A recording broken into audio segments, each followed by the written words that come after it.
Just be glad for all you have that's in today. Hey everyone, Connie here, and welcome to my blind reaction to RWBY Vol6 Chapter 13. We are here at the finale.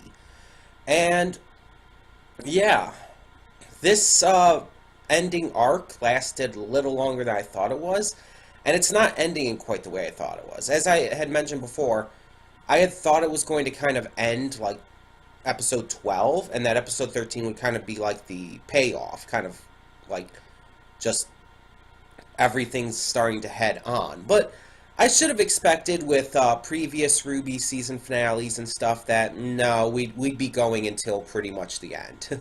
At least half of this episode is going to be dedicated to our heroes having to team up with the military to take down this kaiju Grim, as well as all the others that are flying in. Now, it's interesting to note, this kaiju Grim has a name, and I forgot what it was at the moment, but one of the military people mentioned it at the end when it first showed up of last episode. Which means that they know what it is and have faced it before. So it's not something that's just brand new, not something that's just coming out of nowhere.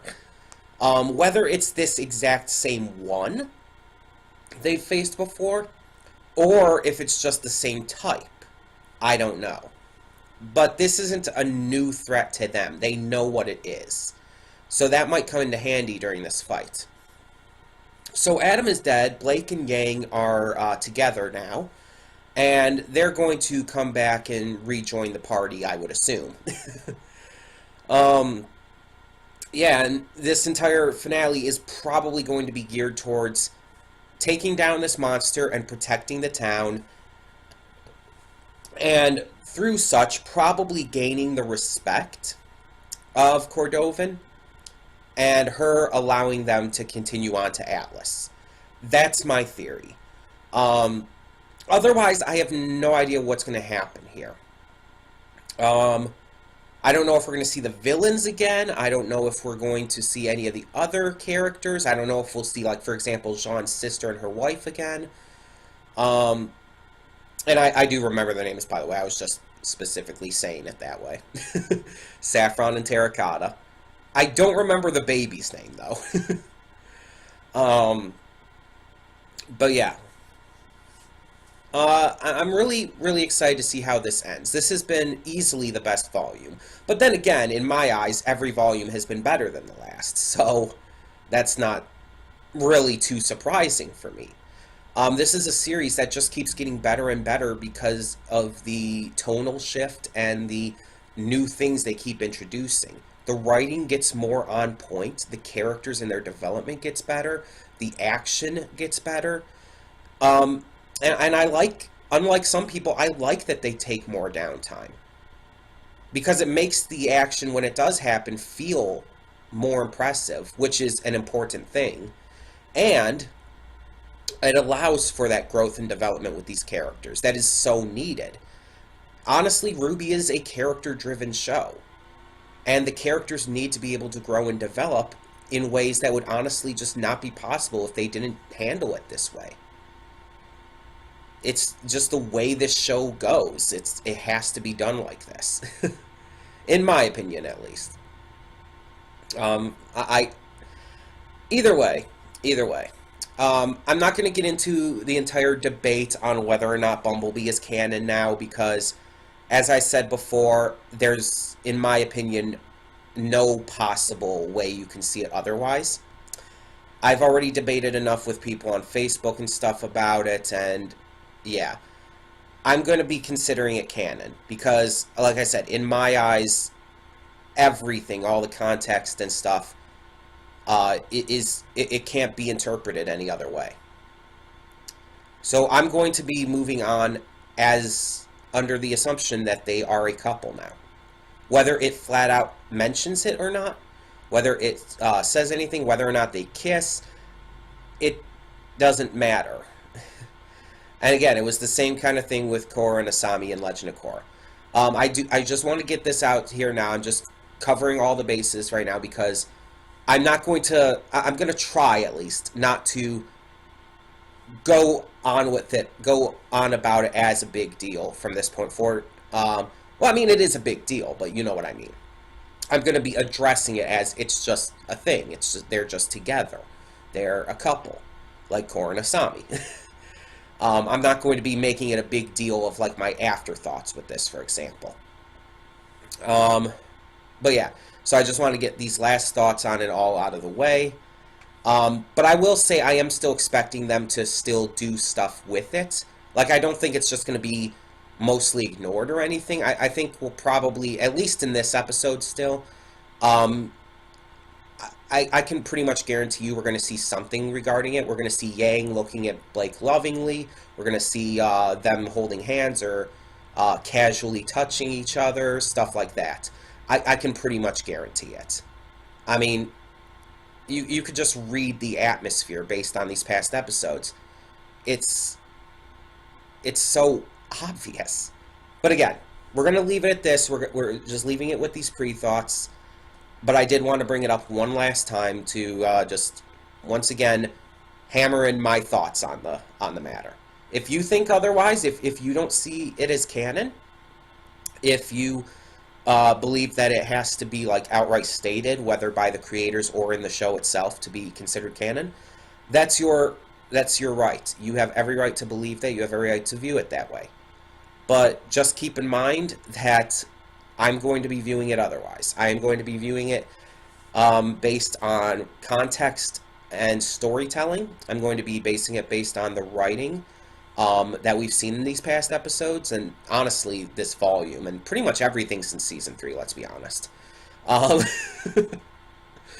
I'm basing it off of that, and everything, like I said, it can't be interpreted as a sister relationship, because it'd end up just feeling really freaking creepy. And it can't be interpreted as just a friendship, because it's definitely more than that at this point. So, yeah. We'll just move on from there. But yeah, as I said, I know nothing about really what's to happen. One thing I do want to know with real quick before we begin is the intro. The intro has a big focus on RWBY and Weiss's relationship. Like, the final moment of it is RWBY helping Weiss up to her feet. And when I first saw that, I thought that this volume was going to focus on that quite a bit. Like, that their relationship was not even necessarily romantic, like with Blake and Yang, but I thought they were going to go more into things with them. And there's been a couple moments that have been, that have had those two interacting and seeing how far their relationship has come since Season 1. But it hasn't really been what I'd call a focus. And I don't know, it's like the opening, I don't know why those two specifically are in the front and center. Because honestly, I wouldn't say either of them are really as big the focus of this season. I mean, I understand why they wouldn't put, like, Oscar/Ozpin in the front and center. Because I feel they'd want to try to hide that, even only at the beginning when there's only, like, a couple episodes till the reveals and stuff. But still, Blake and Yang, honestly, their relationship being mended and moving on to something else, no matter if you view it as romantic or not, their relationship is hugely important to this volume. It's a major factor, not even just with these past couple episodes, but them rebuilding their relationship has been a big part of this volume.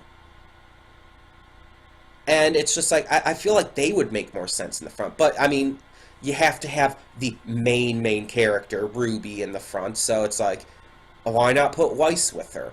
Now, if they had actually gone to Atlas and all of that was a much bigger factor in this, with Weiss, then it would have made sense, but that's being saved for next volume, clearly. So I don't know, it just feels weird to me that is the note they end the opening on, the intro on, when it's really not relevant to this season's story at all. Again, it's mentioned, it's brought up, but it's not the biggest focus, and it's really, what's the way to put it? Not disappointing, like, I mean, it's kind of disappointing, but Um, I can't think of the term. It's it's misdirecting. I can't think of the specific term for it.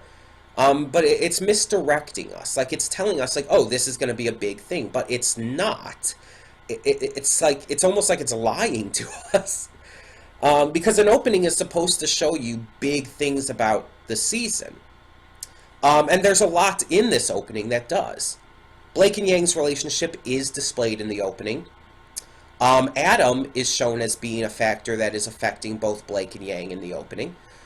We even see Crow.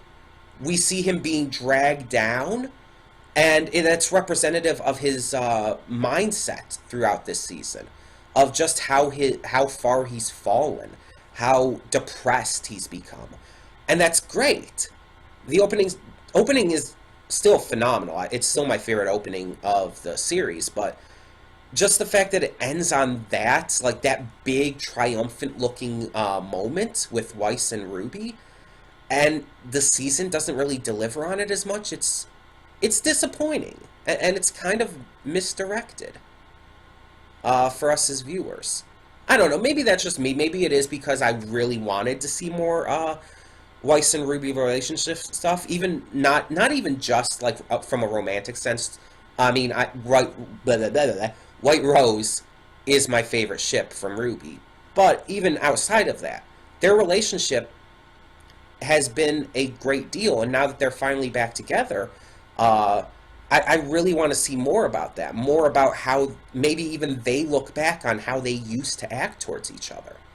Because I've been watching some reactions to Season 1 again, and I'm being reminded of, yeah, they used to be kind of at odds. Weiss was a brat and looked down on RWBY, and RWBY was just aggressive towards Weiss as well, especially when they were in the forest together, the Emerald Forest or whatever it was called. You know what I'm talking about, when they're still getting their before they get their team assignments and all. But yeah, it's just like they've come such a long way, and with RWBY being again the main character, and Weiss and her and Weiss having been partners at Beacon, and their relationship kind of being a big part of both of their characters, I think it's actually pretty important to go more into that. And I'm really hoping we do next volume, since, again, we're going to Atlas now. We're going to, like, get more into that, I presume. Hopefully we'll see more of Weiss's family, and maybe even meet her mother. There's a lot that can go into that. I'm really hoping we do get into that. And again, there was a bit of Weiss and RWBY stuff in this volume, but I just feel like not enough to warrant the focus that the opening placed on it in the final shot. That's all I'm trying to say. Either way, we're going to get into this volume. We are definitely going to get into this final episode. So when the screen fades to black, pause this redirect and go to the description below. Follow the link to the reaction, and after you watch it, come back here to the redirect and resume play. Because after it fades to black and then fades back in, everything from that point forward will be my afterthoughts, and will contain spoilers to the episode. So that being said, thank you so much for tuning in, and I will see you at the reaction. Okay, and we are back, and we will begin with spoilers in 3, 2, 1, now. So, in comparison to other finales that this show has had, this I would kind of rank up to the level of Volume 4's. Because it finished off a storyline that was going on, and then they reached this new area. In Volume 4, it was them arriving at Haven. Here, it's them arriving at Atlas. And it's very reminiscent of that. Because again, with Volume 4, they had to defeat the Nuclevi, and then they were given some assistance, allowing them to reach Haven. Here, they have to defeat the Leviathan, and are given some assistance and reach Atlas. It's actually very similar. But it doesn't just feel like a retread, because it still feels like its own thing, like it's still built up to all of this. Now, there's a couple big things to take from this. First off, of course, the Silver Eyes. RWBY has finally used the Silver Eyes willingly and actively. Even the part before, where she used them against the apathy, she was guided into that. She was kind of basically Maria was like holding her hand into it. It's kind of like getting through a game with a walkthrough in comparison to getting through a game completely on your own. And when you're going through with a walkthrough, you're still playing through the game, you're still doing it. But it's kind of like, I wouldn't say cheating, but it's kind of the easy path. When you're going through on your own, you have to figure out all the twists and turns, where certain things are, how to defeat certain enemies, all of that stuff on your own. And that's kind of how I viewed it here.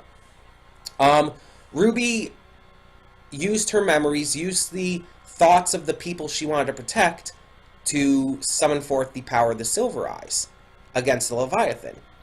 It didn't work, though, because she started thinking of those certain friends who did, like, die during their time, who she saw dead. And it's just like, it kind of tore her out of it for a moment. But she tried again, and she got it that time. And it worked. But even so, I like that she wasn't powerful enough to take it out herself yet. She still has to train with those Silver Eyes, still has to become more used to them. Because Cordovan had to come in and finish it for her. And on top of that,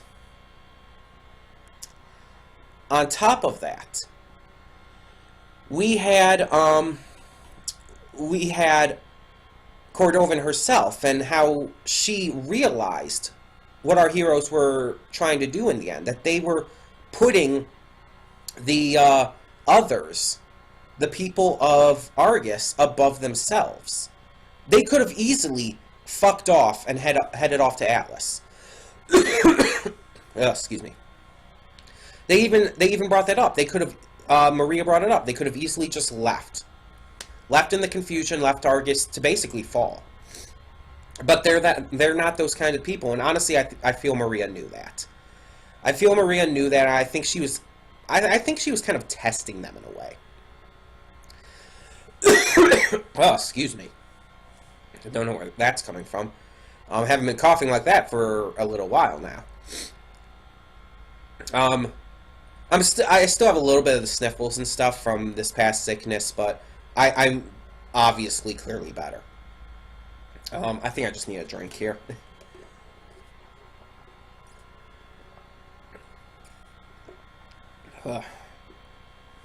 Anyway, but outside of that, when they got to Atlas,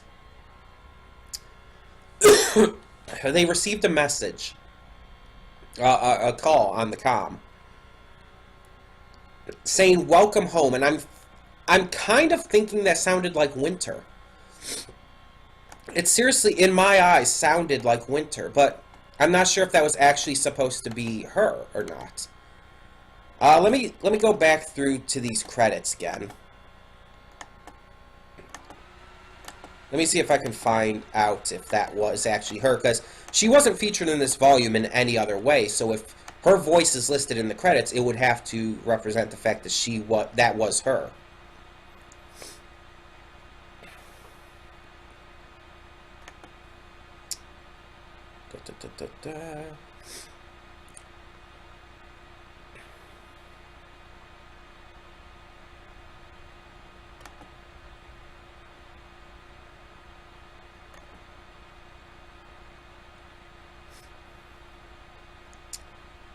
Seen pretty much everyone else.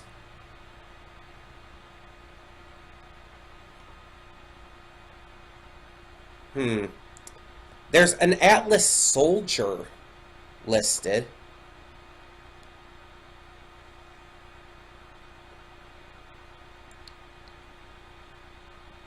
An Atlas air traffic female, that was probably who that was then.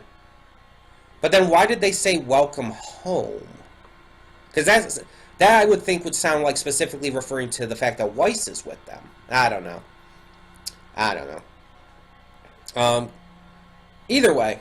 So we got there. They're going to start the next volume in Atlas. However, we also have Salem making her move with her flying monkeys.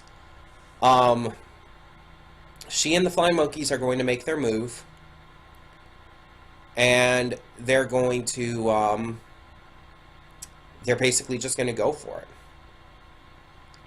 They're going to, apparently she's just going to go for the attack herself. At least that's what Hazel kind of implied.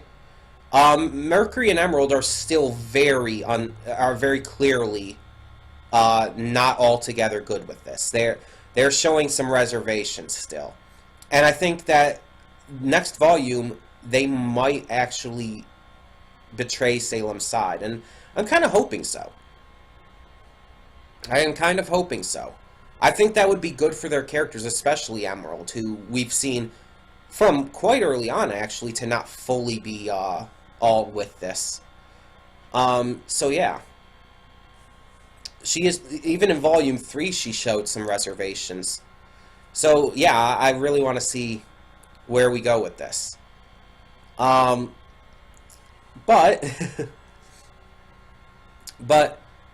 we also had some more Bumblebee moments. Mostly with Yang and Blake just holding each other, holding hands and stuff. Again, nothing too explicit, but I didn't expect anything too explicit. But it's still cute to see. And I'm not exactly sure what's going to happen now, because if Salem's going herself, then why did she also send Tyrion and Watts to Atlas already? Unless she's going to make a move otherwise. It's unclear. I don't know exactly what's happening. But I guess we'll find out next volume. And then there's two other things. One, Ozpin is still there. He locked himself off from Oscar's mind in a way to where Oscar couldn't reach him. But he is still there. And he's still been presumably watching over them. And I like when they found that out in the end, none of them were angry about it. None of them actually, went about with that entire, oh, Ozpin is the devil kind of mindset anymore. Because I mentioned before, I really hated that earlier in the season. That was honestly, that was the worst part of this volume. By far. All of the what's the way to put it? Undeserved hate that Ozpin got. Ozpin, again, as I've said before, the only thing he did wrong was hide this information. He should have told them. And I acknowledge that. But, at the same time, he was not in the wrong. He was not the bad guy. He was a victim, just like anyone else. And I still stand by that they're going to need him. He's not gone for good, and I think his reappearance in this episode, by the finale, is proof of that. He's going to return again, and he's going to have to help them, and they're going to need him to. In fact, I would not be surprised if they are the ones who had to call him out. We also saw Jin, which surprised me. I like how RWBY called on her just to give herself some time and clear her mind a little bit. It was actually very clever. And I like how Jin admitted that. But I also like how Jin was actually kind of upset over the fact that she was called out for that. That's actually kind of funny to me. But then we also had, the last thing I want to talk about, we had Cinder and Neo. So they stole a Haven ship and are headed to Atlas, I presume. We don't know when that takes place, though.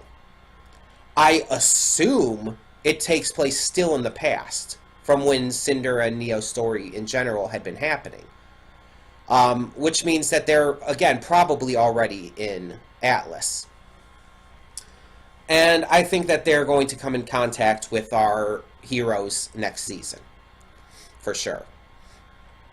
And I still think that Neo is not fully on Cinder's side. I'm sorry, but there's some clear evidence in the way she reacts towards Cinder at times that says that she's not altogether with her. She's just kind of agreeing to work with her for, I guess, a common goal. They're kind of using each other in a way.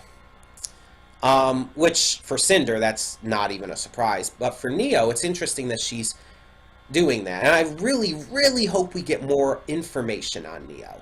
Because while we do know her semblance, while we do know that apparently she is just straight up mute, because earlier in the season she apparently used sign language to say so, I still want to know more about her character. I know it's hard when she can't speak and say, like, her backstory or anything, but that doesn't mean we can't get it in other ways.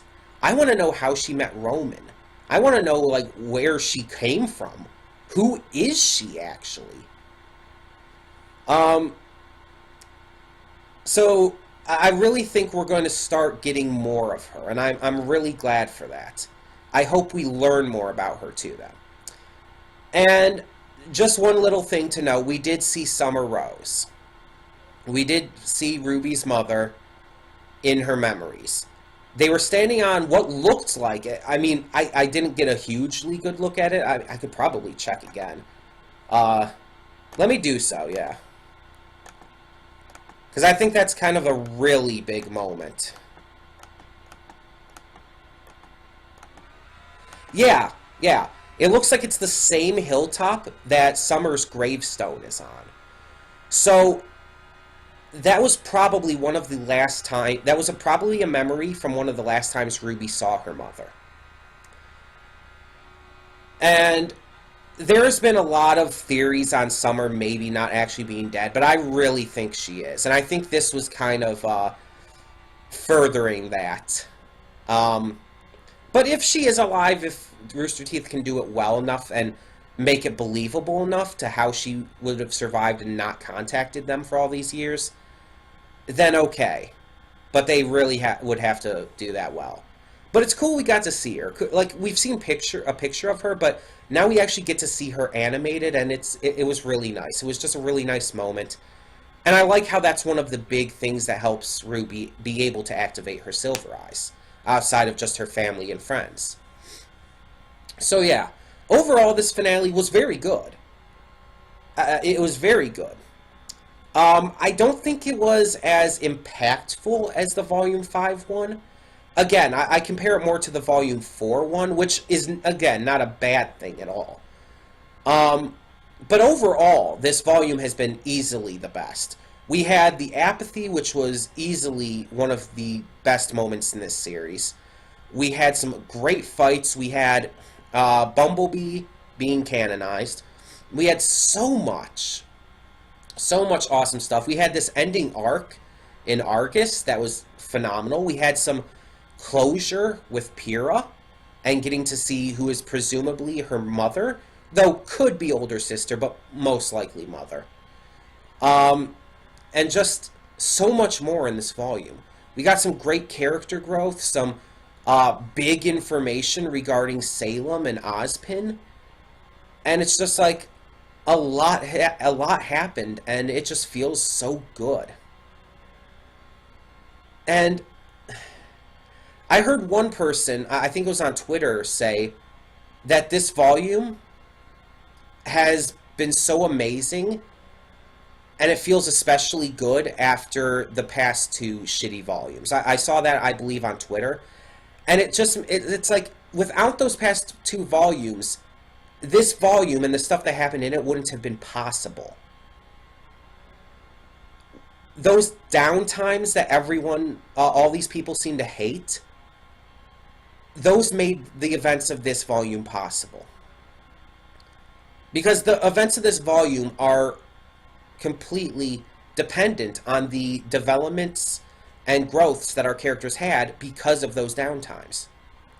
That would not have been able to work, as I said in my pre-thoughts, it wouldn't have been able to work any other way to make it this good.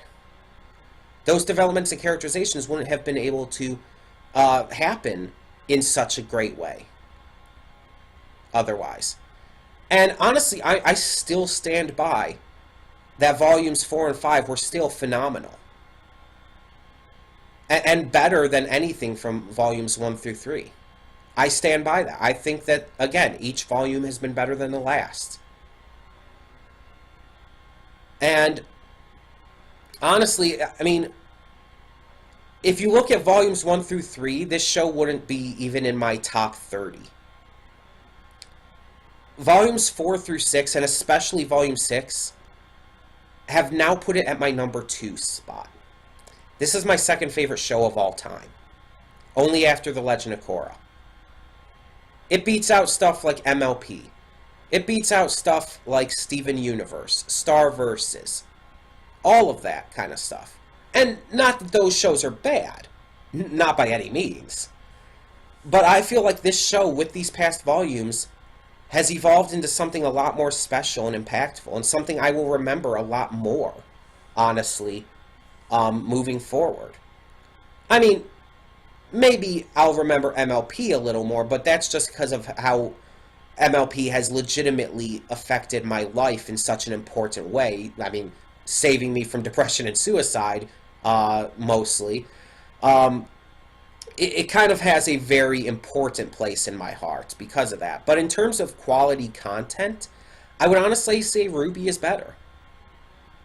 And again, that's no slight on MLP at all. MLP is phenomenal, but still, I'm just saying, RWBY is going to, in terms of its content, in terms of its writing and its characters, it's going to leave a bigger mark in my eyes. And it's wild to think about, because I've seen other stuff that Rooster Teeth has done, and I haven't liked it. Especially notably Red vs. Blue, which I can't stand. And I mean, I haven't checked out the first episode, or episodes, I think 2 episodes were released or something. No, maybe that was something else. Either way, I haven't checked out the beginning of Genlock yet, and I honestly am not really that interested in it, because I'm not a fan of mecha stuff. For the most part. I haven't checked it out, but honestly, I'm not sure if that's going to be as good either. And people are like, oh, but it has Michael B. Jordan and all these other big names in it. It's like, RWBY has some pretty big names. And it's like, also, that doesn't matter. Having big names in it doesn't necessarily make it good. There are so many bad movies or subpar movies or shows and stuff out there that have some pretty big names in them. So it's like, that's really not a valid argument. And I don't agree with the entire idea either that, oh, if you like something from this one, from these people, you're going to like everything from them. No. Just because I like RWBY doesn't mean I'm going to like their other stuff. Even if it were, and I don't know if it is, but even if it were the exact same team that works on RWBY, like Miles and Carrie and all of them, that wouldn't matter. That doesn't mean I'm going to like it. I don't like everything from every single director out there. That's just not how it works. But I do love RWBY, and I'm going to keep coming back to that. But yeah, I'm not reacting to Genlock, and I'm not super interested in it. I might check it out, but we'll see. Either way. Yeah, I'm really, really excited for when Volume 7 comes. It's probably going to air in October, I would presume, somewhere around there. And I'm really hoping for some great stuff to come for Atlas. So, yeah, there's a lot more that can be done with this, and I don't think this is ending anytime soon, by the way. I still think that there's a good, at least 3 seasons left. I'm not even joking. I do not think they can end it in Season 7, or Volume 7. There's just too much more that needs to be done. Yes, they got some really big and important stuff talked about in this volume. But I still think that there's quite a bit more to go. one, we've only seen one of the 3 relics, and I doubt we're going to see all 3 next volume. All 3 of the others. I mean, we kind of got a glimpse at them, but we didn't actually see them in the current day. You know what I mean? And I mean, there's basically one kingdom that we still have to visit after Atlas, too. So, and we don't even know where the relic from Beacon is at. So there's a lot they still have to go through. There's a lot. I've actually heard people saying, oh, they have to be getting close to the end now just because of the reveals with Salem and Ozpin. It's like, no. Like, yes, that stuff, it does seem like big endgame kind of stuff, but I think that's kind of more equivalent to what happened at the end of Volume 3 with the attack on Beacon. I think it's more of a shift. And I'd kind of actually view it that way. Seasons 1 through 3 were part 1 of the series. Seasons 4, 5, and 6, I feel, are kind of part 2. And now we're going into a third part. We're going to kind of move things along even further now. And I think the big 2 points of evidence with that kind of compare it with Volume 3 in a little way, the 2 big things that happened, would have to be, of course, finding all of this out about Ozpin and Salem, being number 1, and number 2, the post-credits scene. Salem is going into the fray. She is going to be making a move herself. Not just delegating her lot to do it. She is going to be making a move herself. That's going to be big, and I think that's a huge shift in the story, and big enough to kind of separate it into another part of the series. And I think that's good that it's happening again after another 3 seasons. I think that's just a good pacing to do it for. To really get these parts, you could say, spread out. So yeah, I can't wait to see where this goes. But tell me in the comments below what you thought of the Volume 6 finale to RWBY. What did you think about how everything went with the characters, how the story went, how they managed to defeat the Leviathan using RWBY's silver eyes, and how Cordovan let them leave in the end? Tell me your thoughts on all of that and more in the comments below, and thank you so much for tuning in. For now, I'm Connie, and I'm signing off. See y'all next time.